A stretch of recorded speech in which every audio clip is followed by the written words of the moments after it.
आज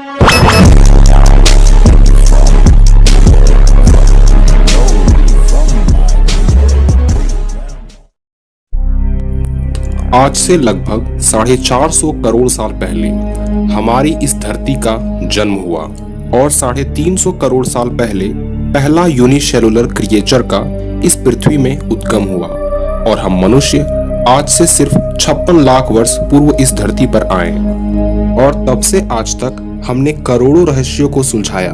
पर अंतरिक्ष की जब बात होती है तो यह मानव के लिए एक चुनौती बनी हुई है। पर हम मनुष्य ने अपनी कल्पना के बल पर इस पृथ्वी से इतने दूर जा चुके हैं जितना कि हमारी ये प्रकाश अब तक नहीं गई।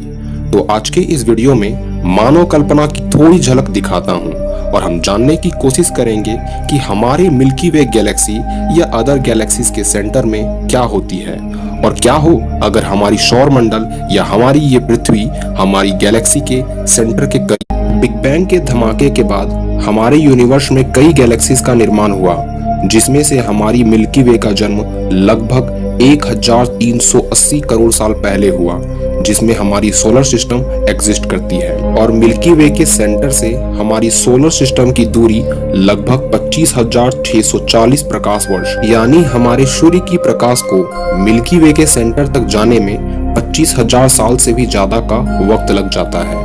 खैर, मनुष्य अभी तक इतना विकसित तो नहीं हुआ कि उतने दूरी तक जा सके, पर कुछ प्रेडिक्शन और कैलकुलेशन के जरिए हमने पता किया कि उतनी दूरी में क्या स्थित है। दरअसल कार्ल जॉन्स्की ने 1931 में अपने रेडियो एंटीना के जरिए कुछ बड़ी मात्रा में रेडियो वेव को गैलेक्सी के सेंटर से आते देखा और तब से उसकी उत्सुकता गैलेक्सी की सेंटर की ओर बढ़ी और सन 1933 में उन्होंने सेजिटेरियस ए स्टार की खोज की।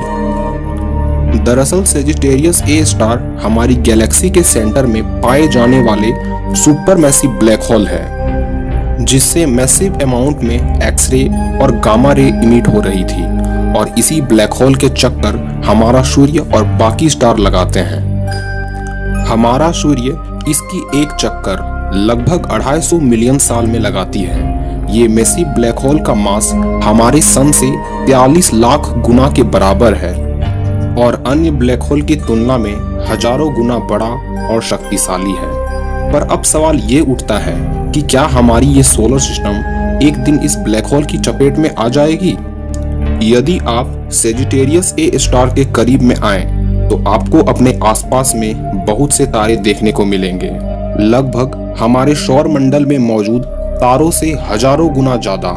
उन तारों के आसपास जीवन की संभावना लगभग नामुमकिन है, क्योंकि सेजिटेरियस ए स्टार से आने वाली रेडिएशन वहां मौजूद प्लैनेट्स को पूरी तरह डिस्ट्रॉय कर देगी।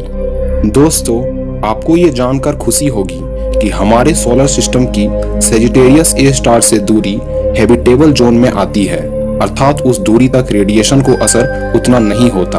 पर जैसे ही हम हैबिटेबल जोन को पार करेंगे तो सबसे पहले पृथ्वी का चुंबकीय बल असंतुलित हो जाएगा और पृथ्वी पर मौजूद हर वस्तु अंतरिक्ष में उड़ते जाएंगे।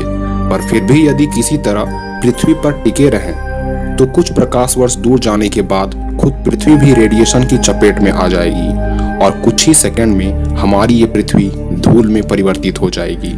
पर हमारा ये सन अभी भी एनर्जी इमिट करेगा और ये बहुत ही डेंस होता जाएगा और मैसिव ब्लैक होल के सामने आते ही अन्य तारों के साथ इसका मैसिव होल में विलय हो जाएगा और इस प्रकार हमारा सोलर सिस्टम की भी मृत्यु हो जाएगी। पर यही अंत नहीं है मानव कल्पना की। अब हमें ये जानना है कि आखिर इस मैसिव होल के अंदर क्या है। पर अगले वीडियो में